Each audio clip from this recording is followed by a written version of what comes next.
الرحيم.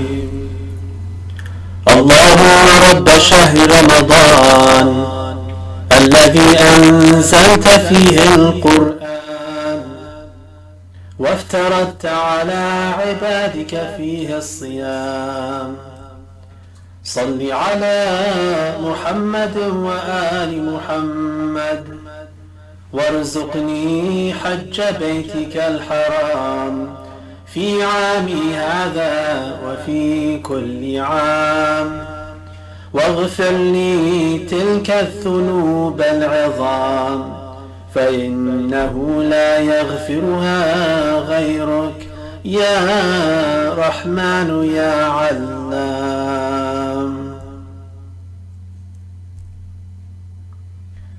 بسم الله الرحمن الرحيم.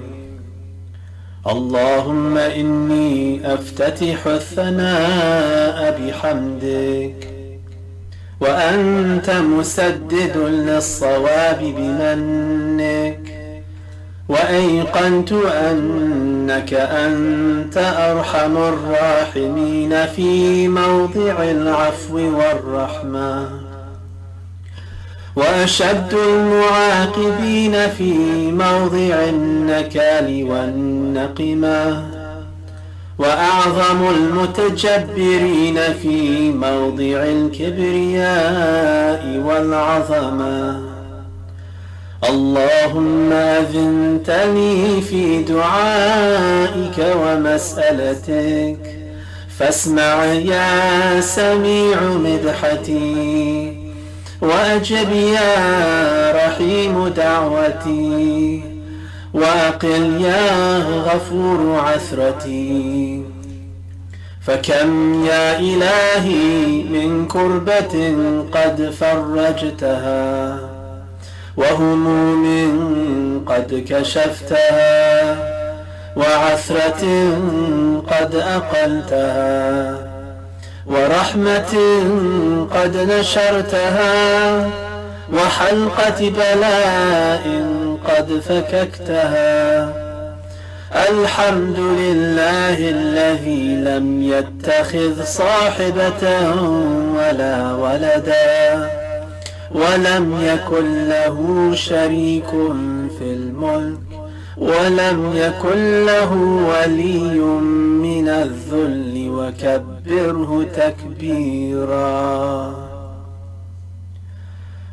الحمد لله بجميع محامده كلها على جميع نعمه كلها. الحمد لله الذي لا مضاد له في ملكه ولا منازع له في أمره.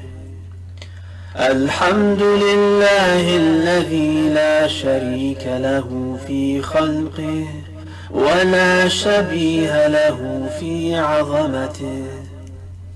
الحمد لله الفاشي في الخلق أمره وحمده، الظاهر بالكرم مجده، الباسط بالجود يده، الذي لا تنقص خزائنه ولا تزيده كثرة العطاء إلا جودا وكرما. إنه هو العزيز الوهاب.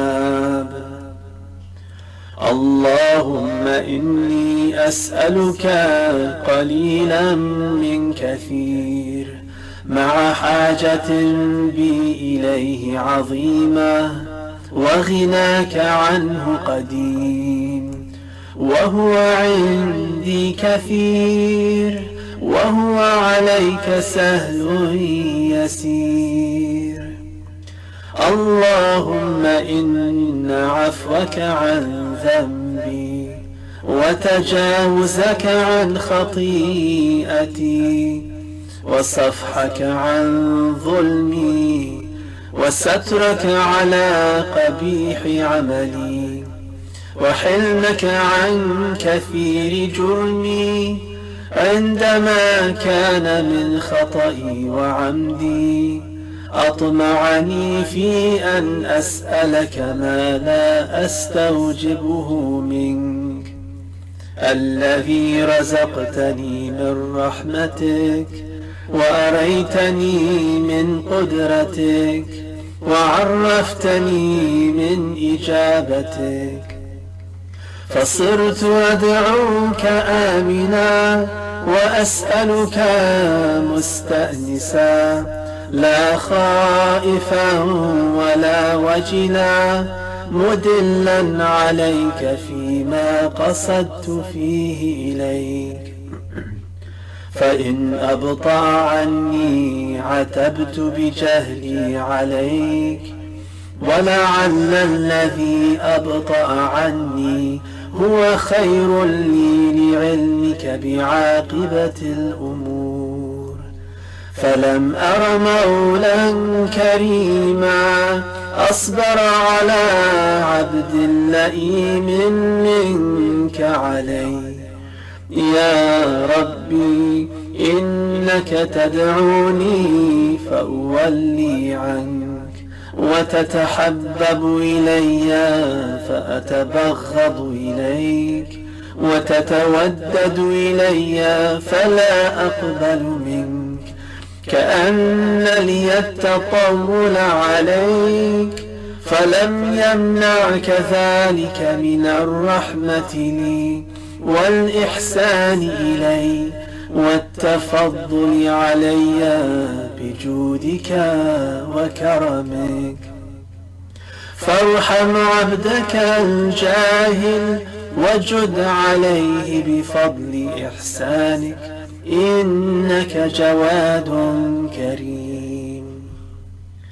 الحمد لله مالك الملك مجري الفلك مسخر الرياح فالق الإصباح ديان الدين رب العالمين. الحمد لله على حلمه بعد علمه، والحمد لله على عفوه بعد قدرته، والحمد لله على طول أناته في غضبه، وهو قادر على ما يريد. الحمد لله خالق الخلق باسط الرزق فالق الإصباح ذي الجلال والإكرام والفضل والإنعام، الذي بعد فلا يرى وقرب فشهد النجوى تبارك وتعالى. الحمد لله الذي ليس له منازع يعادله، ولا شبيه يشاكله، ولا ظهير يعاضده. قهر بعزته الأعزاء، وتواضع لعظمته العظماء، فبلغ بقدرته ما يشاء. الحمد لله الذي يجيبني حين أناديه، ويستر علي كل عورة وأنا أعصيه، ويعظم النعمة علي فلا أجازيه. فكم من موهبة هنيئة قد أعطاني، وعظيمة مخوفة قد كفاني، وبهجة مؤنقة قد أراني، فأثني عليه حامدا وأذكره مسبحا. الحمد لله الذي لا يهتك حجابه، ولا يغلق بابه، ولا يرد سائله، ولا يخيب آمله. الحمد لله الذي يؤمن الخائفين وينجي الصالحين ويرفع المستضعفين ويضع المستكبرين ويهلك ملوكا ويستخلف آخرين. والحمد لله قاسم الجبارين مبير الظالمين مدرك الهاربين نكال الظالمين صريخ المستصرخين موضع حاجات الطالبين معتمد المؤمنين.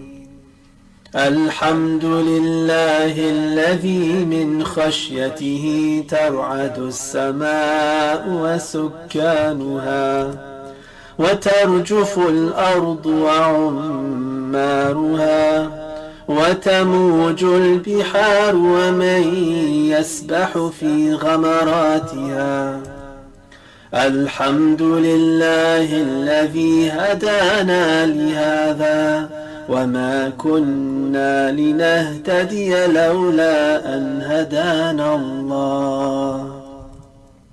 الحمد لله الذي يخلق ولم يخلق ويرزق ولا يرزق ويطعم ولا يطعم ويميت الأحياء ويحيي الموتى وهو حي لا يموت بيده الخير وهو على كل شيء قدير. اللهم صل على محمد عبدك ورسولك وأمينك وصفيك وحبيبك وخيرتك من خلقك وحافظ سرك ومبلغ رسالاتك أفضل وأحسن وأجمل وأكمل وأزكى وأنمى وأطيب وأطهر وأسنى وأكثر ما صليت وباركت وترحمت وتحننت وسلمت على أحد من عبادك وأنبيائك ورسلك وصفوتك وأهل الكرامة عليك من خلقك. اللهم وصل على علي أمير المؤمنين ووصي رسول رب العالمين عبدك ووليك وأخي رسولك وحجتك على خلقك وآيتك الكبرى والنبأ العظيم. وصل على الصديقة الطاهرة فاطمة سيدة نساء العالمين. وصل على سبطي الرحمة وإمامي الهدى الحسن والحسين سيدي شباب أهل الجنة. وصل على أئمة المسلمين علي بن الحسين ومحمد بن علي وجعفر بن محمد وموسى بن جعفر وعلي بن موسى ومحمد بن علي وعلي بن محمد والحسن بن علي والخلف الهادي المهدي حججك على عبادك وأمنائك في بلادك صلاة كثيرة دائمة. اللهم وصل على ولي أمرك القائم المؤمل والعدل المنتظر وحفه بملائكتك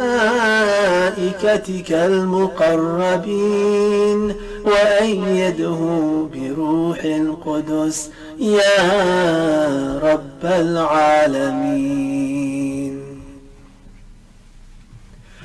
اللهم اجعله الداعي إلى كتابك والقائم بدينك، استخلفه في الأرض كما استخلفت الذين من قبله، مكن له دينه الذي ارتضيته له، أبدله من بعد خوفه أمنا، يعبدك لا يشرك بك شيئا. اللهم أعزه وأعزز به، وانصره وانتصر به، وانصره نصرا عزيزا، وافتح له فتحا يسيرا، واجعل له من لدنك سلطانا نصيرا. اللهم أظهر به دينك وسنة نبيك، حتى لا يستخفى بشيء من الحق مخافة أحد من الخلق. اللهم إنا نرغب إليك في دولة كريمة تعز بها الإسلام وأهله، وتذل بها النفاق وأهله، وتجعلنا فيها من الدعاة إلى طاعتك والقادة إلى سبيلك، وترزقنا بها كرامة الدنيا والآخرة. اللهم ما عرفتنا من الحق فحملنا، وما قصرنا عنه فبلغنا. اللهم المم به شعثنا، واشعب به صدعنا، وارتق به فتقنا، وكثر به قلتنا، وأعزز به ذلتنا، وأغن به عائلنا، واقض به عن مغرمنا، واجبر به فقرنا، وسد به خلتنا، ويسر به عسرنا، وبيض به وجوهنا، وفك به أسرنا، وأنجح به طلبتنا، وأنجز به مواعيدنا، واستجب به دعوتنا، وأعطنا به سؤلنا، وبلغنا به من الدنيا والآخرة آمالنا، وأعطنا به فوق رغبتنا يا خير المسؤولين وأوسع المعطين. اشف به صدورنا، وأذهب به غيظ قلوبنا، واهدنا به لما اختلف فيه من الحق بإذنك، إنك تهدي من تشاء إلى صراط مستقيم. وانصرنا به على عدوك وعدونا إله الحق. آمين. اللهم إنا نشكو إليك فقد نبينا صلواتك عليه وآله، وغيبة ولينا، وكثرة عدونا، وقلة عددنا، وشدة الفتن بنا، وتظاهر الزمان علينا. فصل على محمد وآل محمد، وأعنا على ذلك بفتح منك تعجله، وبضر تكشفه، ونصر تعزه، وسلطان حق تظهره، ورحمة منك تجللناها، وعافية منك تلبسناها برحمتك يا أرحم الراحمين.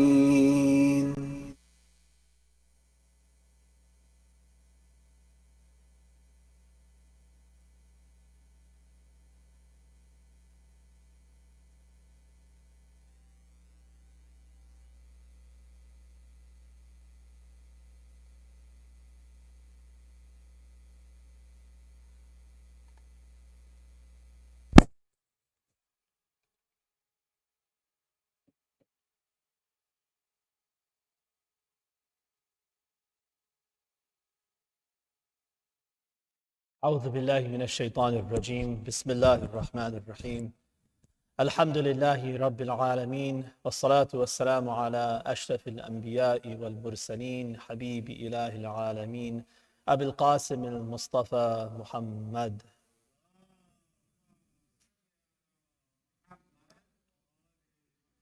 وعلى أهل بيته الطيبين الطاهرين المعصومين رب اشرح لي صدري ويسر لي أمري واحلل عقدة من لساني يفقه قولي أما بعد فقد قال الله سبحانه وتعالى في كتابه الكريم بسم الله الرحمن الرحيم قد أفلح المؤمنون الذين هم في صلاتهم خاشعون صدق الله العلي العظيم صلوات الله محمد وآله.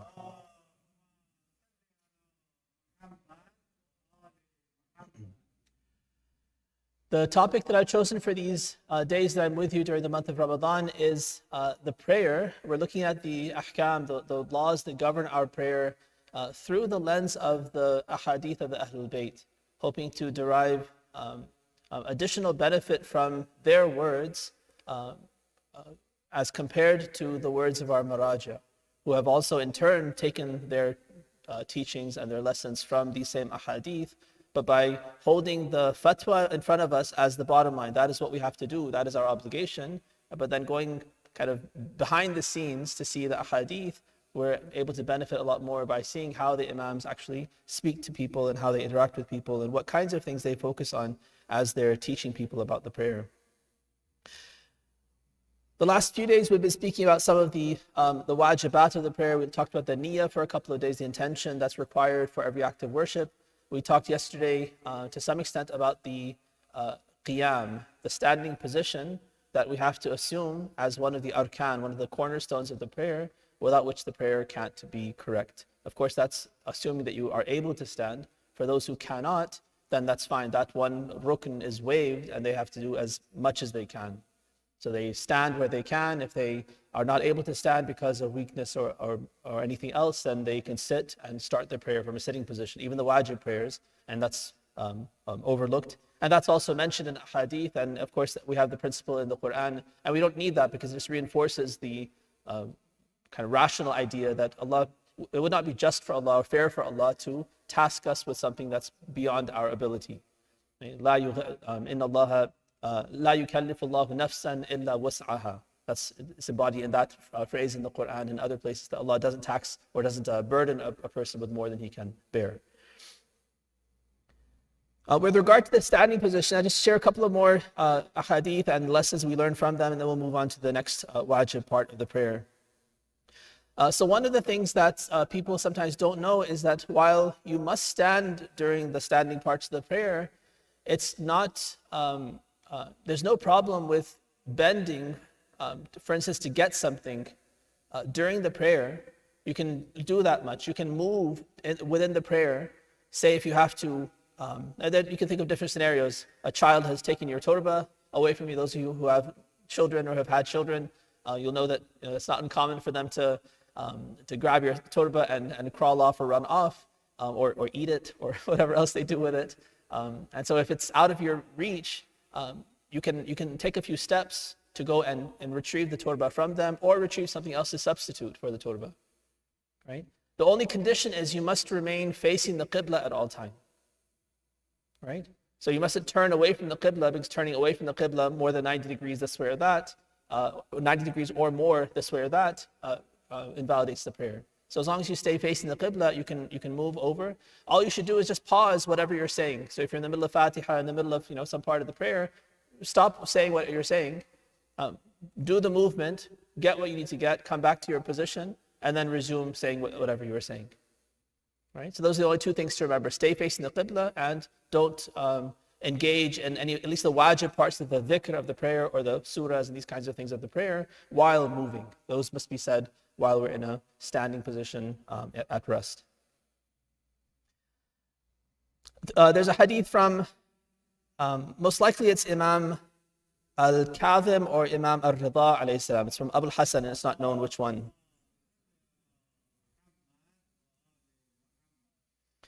So the transmitter of this tradition says that he saw Abu al-Hasan, so one of those two Imams most likely, Imam Kadhim and Imam Rida, both share Abu al-Hasan as their kunya. Imam Hadi also has Abu al-Hasan, but he's usually explicitly said that he's Abu al-Hasan al-Thalith, or other nicknames are used for him. So he sees him, يُصَلِّي قَائِمًا وَإِلَى جَانِبِهِ رَجُلٌ كَبِيرٌ يُرِيدُ أَنْ يَقُومَ وَمَعَهُ عَصًا لَهُ. So he saw Imam Abu al-Hasan, we'll call him, praying, engaged in prayer. He was standing. The person next to him or near him was sitting and wanted to get up, right? So it must be it's not a jama'ah prayer. Imam Kadhim was praying. This man was sitting next to him, also engaged in something. That man wanted to get up. He was not able to get the staff that he needed to support himself. So Imam Kadhim, in the middle of his prayer, he bends over, grabs the staff of this person and hands it to him, right? And then continues his prayer. So فأراد أن يتناولها فانحط أبو الحسن وهو قائم في صلاته فناول الرجل العصا ثم عاد إلى صلاته. Yeah, he bends down in his prayer, grabs the thing, gives it to the man so that he can be helped to get up, and then resumes, gets back into his position and resumes his prayer. So that's one example that we see from an imam, not only the kindness and the help he's offered an older man, but also the principle that we're allowed to move in our prayer. Now, like I mentioned, I think a couple of days ago, one of the standards of continuity in the prayer is that we want to make sure that we're in the form of the prayer. We can't be so casual with the prayer that we're moving around. Right? Moving around, as we saw in one of the hadith, is one of the things that detracts from the prayer. So this is not fidgeting and moving in ways that are distracting to yourself or to others. This is something conscious, something either necessary. You have to recover a turba because that's one of the wajib parts of the prayer is to do sajda on the earth or something from the earth, except what's eaten or worn. So that's a requirement. So if you don't have access to it, within in your pockets or somewhere, then you have to take a few steps to get it. And in this case, he's doing a good deed of offering this help to this man. So these are justified ways. These are not distractions. These are additional good deeds that he's able to engage in while praying. Right? Another interesting thing about standing. So we are required to stand in the prayer, and we must be able to stand reasonably still, which means that if you're in a moving vehicle, for instance, where you're not able to stand still or even stand fully, then you wouldn't be able to offer the prayer at least correctly in that situation. So we have one hadith that illustrates this idea that you are allowed to pray on vehicles. In this case, it's a ship, right? In our case, it could be an airplane, it could be a train or a bus or other vehicles that we might be in. Cars, because we can't stand in cars, then those are out. And plus, we have control usually over the car. We can stop the car and pray, so we must do that. We're not allowed to pray in the car. This is wajib prayers. Like I said yesterday, nafila prayers, yes, you can be driving and pray nafila prayers, but wajib prayers, you can't just sit in the car and pray your wajib prayer. All right, so this hadith talks about somebody asking this question about praying in a ship. So it tells a little bit of a story. The transmitter says to Imam Ja'far as-Sadiq alayhi salam,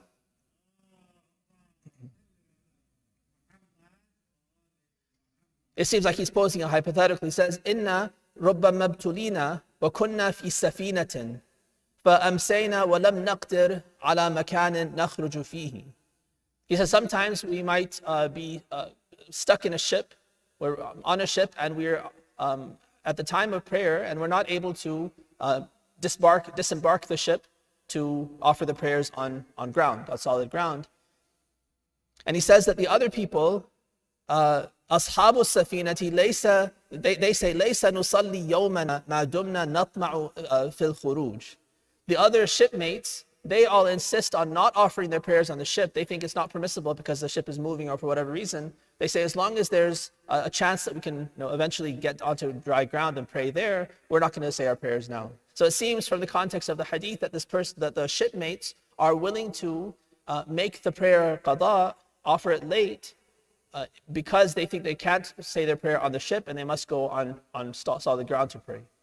So this person is asking Imam Sadiq, are they saying the right thing, or no, should I be praying on the ship as I am? The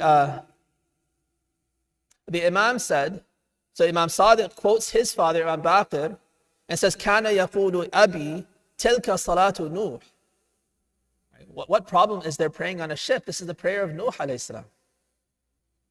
Right? Nuh alayhi salam was on his ship for some time. And he offered whatever prayers. It wasn't maybe the 5 prayers in Arabic the way we have them now, but in his own Sharia, he had his own prayers that he was also obligated to pray, and he offered those prayers on the ship, on the ark. Tilka salatu Nuh. أَوَمَا تَرْضَى أَن تُصَلِّيَ صَلَاةَ نُوحٍ. Are you not pleased to offer a prayer like the prayer of Prophet Nuh alayhi salam? فَقُلْتُ بَلَى. Of course I would be. Yes, that would be perfect. جُئِلْتُ فِدَاكَ فَقَالَ لَا يَضِيقَنَّ صَدْرُكَ فَإِنَّ نُوحًا صَلَّى فِي السَّفِينَةِ. And so don't have any sort of hesitation in your heart. Nuh also prayed on the ship, on his ark, so you can also pray on a ship. So the person asks, قائما أو قاعدا, did he pray in a standing position or did he compromise and pray in a sitting position? The Imam says, بل قائما. No, he prayed standing on the ship. So the man says, فإني ربما استقبلت القبلة فدارت السفينة. What happens about the Qibla? He says, I'm on the ship, I'm praying, but the ship doesn't keep on going in the same direction. So I'm facing the Qibla, and now the ship turns this way. Now what do I do? So the Imam says, تحرى القبلة بجهدك. As much as you can, seek out the Qibla.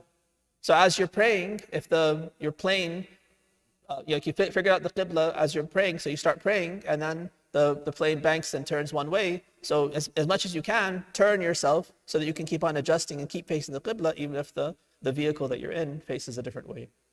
So that's one condition we have to observe, is that we must, to the extent that we can, face the Qibla in that vehicle that we're praying in. So this is a common mistake that people make. They sometimes will insist on praying in the car, and that's not permissible, because a car, if you have control over it, you can stop it. You can stop on the side of the road. You can't just sit and pray. If you're in a vehicle where you don't have control, you're in an airplane, a train, a bus that you don't have control over, for instance, then there the rule is there's never a circumstance where we are permitted to make our prayers qada. Right? So even if you have to pray a compromised prayer within the ada time, that is what's obligated. You can't say, well, I can't pray a perfect prayer in the time, so let me just scrap it all together and pray it qada later. There's no grounds for that. That's a sin. You always have to pray your prayers in the ada time, within the time frame that's allotted for them. It's only when you miss it sinfully or forgetfully, say you're sleeping. When you're sleeping, you're not responsible for having missed the prayer, as long as it wasn't an intentional, lazy kind of thing that you snooze the button and say, I don't care about prayer. Then, of course, there's sin for the neglect of prayer. But you intend, with all good intention, you fall asleep, planning to wake up, you set your alarm, you ask someone to wake you up, and you sleep through prayer time, and it's qada now. You haven't done a sin, because you're not responsible. When you're not conscious, you're not responsible for Allah. So there's no sin, but you still have to do the qada. You have to make up the prayer that you missed. Okay, so that's something to keep in mind. You always want to make sure that you pray your prayers on time, even in those extenuating circumstances of being traveling in a vehicle. And certainly don't feel ashamed or embarrassed to ask. Right? On an airplane, of course, it's good etiquette, and it's probably prudent to ask the people in charge, the flight attendants, and let them know that I need to say my prayers. Everyone knows about prayers. Everyone knows we're Muslim now. There's no secret about it now. So you can say, I need to say my prayers. I need a space. There's a space here in the emergency aisle, or in the near the bathrooms, or in the places where they prepare the food. Once they're done with their obligations, then there's free space. So you can work with them, and then you can go and pray in that space and offer your prayers correctly. Don't be embarrassed that I don't want to ask them what will they say, so let me just pray my prayer in my seat. That's not justified. Now, if they say no, for whatever reason, it's our policy or whether you can't do it, then now you have an excuse to pray in your seat. Right? Right. But if you do pray in your seat, then make sure to the extent that you can, you face the Qibla. Now, that's impossible if the Qibla is behind you, because you can't spin around in your seat. But at least you have, to the extent that you can, you try to face the Qibla while you're praying, even if you're having to sit down. One more issue is the gaze. Where do you look while you're praying? So there's no legal requirement for where you must look, but there are recommendations for where you should look. Right? So it's not a wajib part of the prayer, but it's a recommended part. I'll read the hadith to you first and then explain it. This is from Imam Muhammad al-Baqir alayhi salam.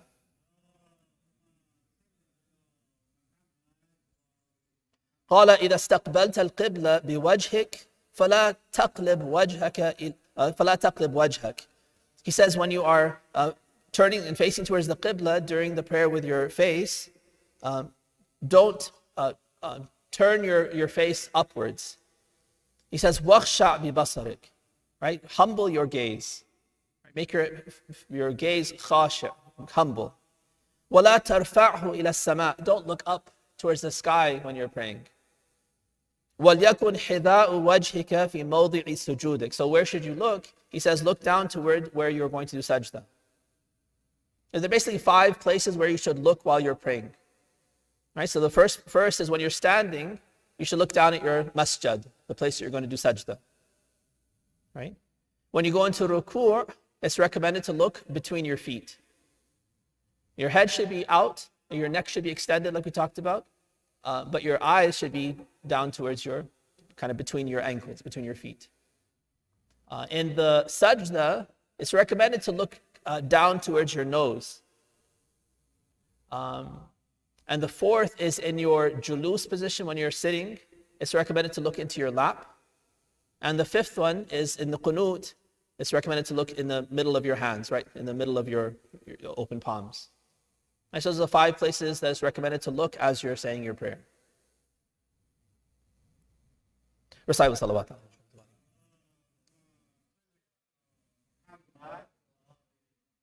So we talked about standing. I won't go back into the details of the recommended way of standing. We talked about that in those opening lectures where we saw those 2 hadith from Imam Sadiq and Imam Baqir, where they describe the prayer in detail, and they show how, like, where you put your hands and how you kind of hunch over to show humility and this and that, and how it's different for men and for women. So we talked about those before. I won't repeat those ideas, but those also come into the qiyam in terms of the mustahabbat, the recommended aspects of the qiyam. So let's move on to the third wajib act of the prayer, which is what? We have the niyyah in place. I'm standing. Now what do I do? Takbir, right? Takbiratul ihram. Right. So we say takbir throughout the prayer. The one that's required, that's a rukn, a cornerstone of the prayer, without which your prayer doesn't even start, is that first takbir. Right? It's called takbiratul ihram, that same word that we use for the ihram of Hajj. Right? Where through this takbir, we are now entering into the state where things become haram on us. We're no longer allowed to have casual conversation. We can't move around. We can't do all these different things. We have to now be engaged with prayer. So things become haram on us through this takbir. Until finally we say the taslim. When you say the taslim, now we're halal again. Now we can go back to our regular life and do all those things that are normally permissible for us. All right, so the takbir is a requirement in the prayer. The way the Imams talk about this, I think, is very interesting. When you look at all the ahadith, I'll point out something that you see in them. The first hadith that I want to share with you is from Imam Baqir again, alayhi salam.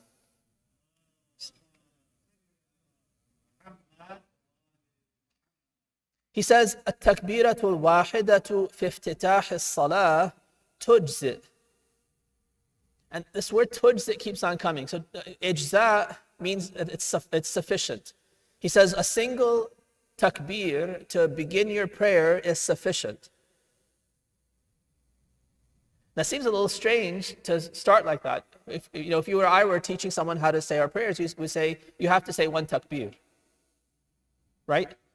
You assume the person's kind of a blank what do you call it, like a tabula rasa, a blank slate. They don't know what to do. And I say, okay, you have to do one takbir to start your prayer. Say Allahu Akbar. The Imams and all the ahadith basically around this topic, they never say you have to do one takbir. But they'll say one takbir is sufficient. So if you read between the lines, what that means is people already had, everyone knew that you have to do takbir to start. The only question they had was, how many takbir should we do? Right? Because people do 3 takbirs, 7 takbirs, right? And so they want to know, is 7 required? Is 3 required? How many do we have to do to start our prayer? And so all the hadith to talk about the takbiratul ihram, they say that 1 takbir is sufficient. That's how they start. Right? So I think it's interesting to see how you can kind of, like one of the benefits that you get from reading a hadith is that you get a window into an ongoing conversation. Right? Because every hadith is not the imam, on a minbar giving a lesson from A to Z. Right? It's an ongoing conversation. People are coming and going, asking questions. He has some lectures. He has some interactions. People ask questions. Some people are educated and his long-time students. Some people are Bedouins, right straight out of the desert, who are uneducated. And so there are all these different interactions that are happening. And we get just these little snippets of ahadith where luckily somebody thought to record that, to write it down. Somebody was present, they wrote it down, and then it ended up getting passed down, and now we have access to those little snippets, those little windows. So every one of those is a window to some interaction, and so we can infer a lot between the lines. You can infer a lot about what's going on, what kinds of things were important, what things were on people's minds from the way the imams talk and how they're interacting with people. So here you see that it's not a matter of him starting from scratch and saying, look, you have to say 1 takbir in prayer. Everyone already knows that. Whoever they're talking to already knows that you have to takbir for prayer. It's just a matter of how many. And so he says 1 is sufficient. And then he goes on and says, وَالثَّلَاثَةُ أَفْضَلُ, but 3 is better. Yes, to say 3 takbirs to start your prayer, that's better, he says. وَالسَّبْعُ أَفْضَلُ كُلِّ. And he says the 7 is better than all the other 2 options. Right? So it's recommended to start our prayer with 7 takbirs. Right? And then the question is, which of those takbirs is takbiratul ihram? Is it the first one, the last one of the middle ones? And so it's any of them. Right? We have a hadith that explicitly say that. The fatwa of our Maraja also says, when you say the 7 takbirs, if you do choose to say 7, now 1 is sufficient. You can leave off the other 6, just say 1 and start the prayer like you probably normally do. Right? But if you want to enhance your prayer, then start off with 6 takbirs that are mustahab, and then the 7th one will be where you actually start the prayer. That's a simple formula that makes sense, that most people do if they're going to act on this particular teaching.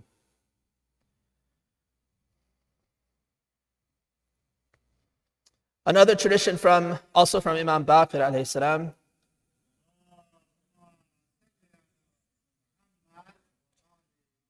this gives us a sense of the integral importance of the takbiratul ihram, that without it the prayer is wrong. A person asks Imam Baqir, عن الرجل ينسى تكبيرة الافتتاح قال يعيد. So a person asks, what about a person who is saying his prayer and he forgets to say the takbir to begin the prayer, which is takbiratul ihram. Here he refers to it as takbiratul iftitah, like dua al-iftitah.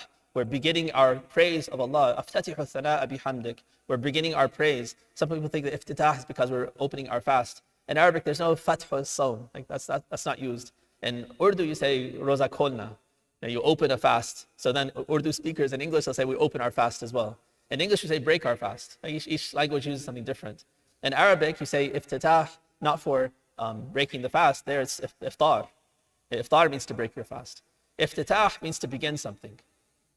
Right? All right, so in this takbir, this person says his prayer, but he forgets to say takbir to start. He just starts with alhamd, for instance. And so the imam's response is yu'eed. He must repeat his prayer. Here also I thought it was interesting because you might expect the imam to say wrong. He did a wrong thing. He did it incorrectly. He would say something negative. But instead the imam says yu'eed. He must repeat it, which is a positive thing. He's telling what he should do, how he should act going forward. He doesn't focus on the negative, that no, he did the wrong thing. How could he not know any better? Nothing negative. He says yu'eed. He should repeat his prayer. All right, so now these 7 takbirs that are recommended, this is also interesting. How do we say them? Do we just say them one after the other? You can. But it's recommended to say them in groups. Right? So the 7, if you first say 3 takbirs, and then there's a recommended dua to repeat or to recite after it. Right? And then there's a group of 2 takbirs, and there's another dua. And then you say one more takbir, and then takbir al-ihram, and then there's one more dua, and then you start your Fatiha. Yeah? So I know Maghrib prayer in Ramadan is not the best time to show something longer, but I'll in the prayer, it doesn't take much time. When we do Maghrib, I'll do this as I've just described, right, reading those du'as. You can get those du'as in Mafatih al-Janan. I think it's in Baqiyatul Salihat, which is like an addendum to Mafatih. It's in all the Mafatihs, but it's after the first 3 major babs. There he goes through the daily prayers and has all the mustahabat there. So you can find the du'as for these, between the takbirs.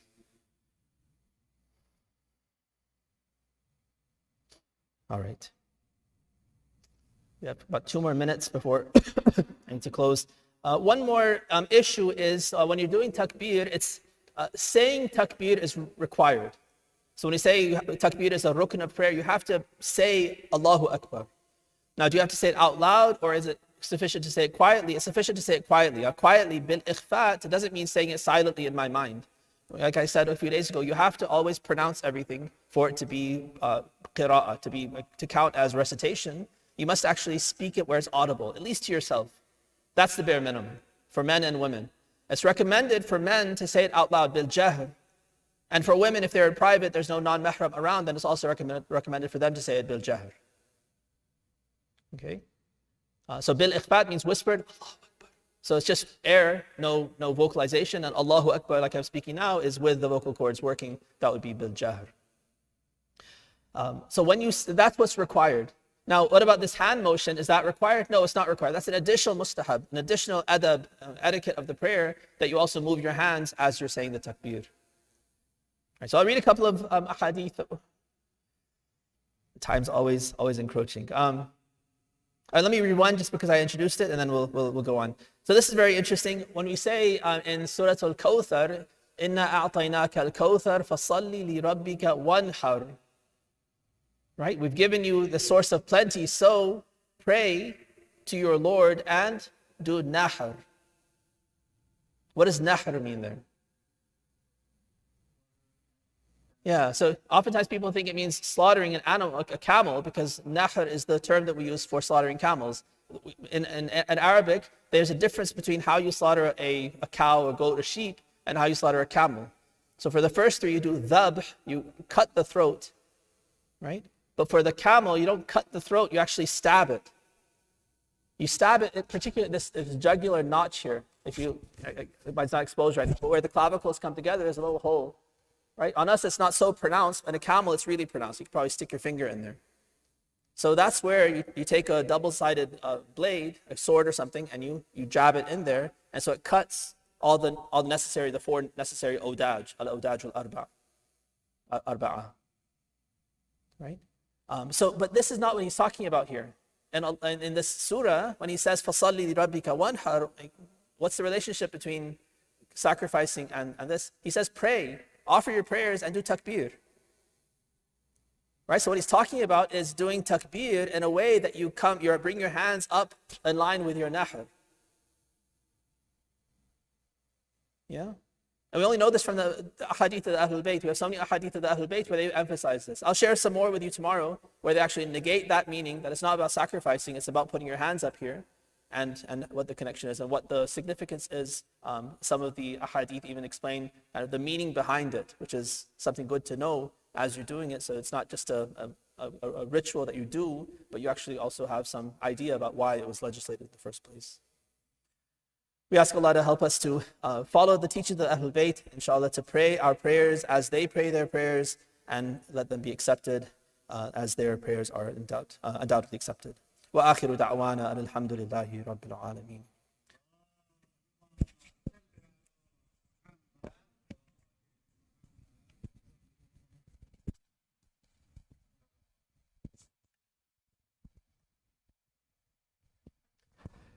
Jazakallah Maulana for another valuable session. For Maulana Sehat and Salamti and all the listeners Sehat and Salamti, please recite a loud salawat.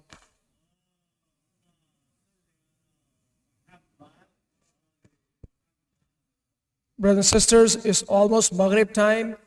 Just a couple of quick announcements. Majlis to commemorate the wafat of Bibi Khadija Salamullah Alaiha will take place day after tomorrow on April 22nd. The Majlis will start at 9 p.m. after Maghrib and Isha prayers and Iftar, inshallah. Jashan to celebrate the wiladat of our second Imam, Imam Hassan alayhi salam, will take place on Tuesday, April 27th, inshallah. The start time for the Jashan is again at 9 p.m. after namaz and iftar. Tonight's iftar is being sponsored by the families of brother Arif Girniwala, Zegam Kazmi, Abbas Heather, Ali Lakhani, and Sayyid Ashraf. For all the sponsors and their families, please, for their sehat and salamti and sustenance and rizq, please recite a loud salawat.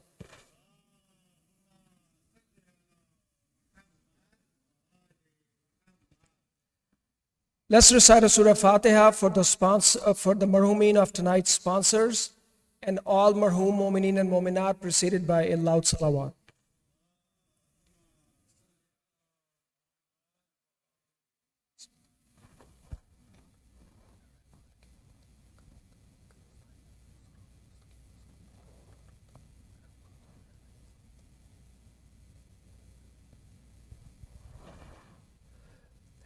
Before we start the azan, I just want to remind everybody that due to pandemic, we are still requesting everyone to, when we stand for namaz, to make sure that we have a distance of at least one person between us and we're not sitting too closely.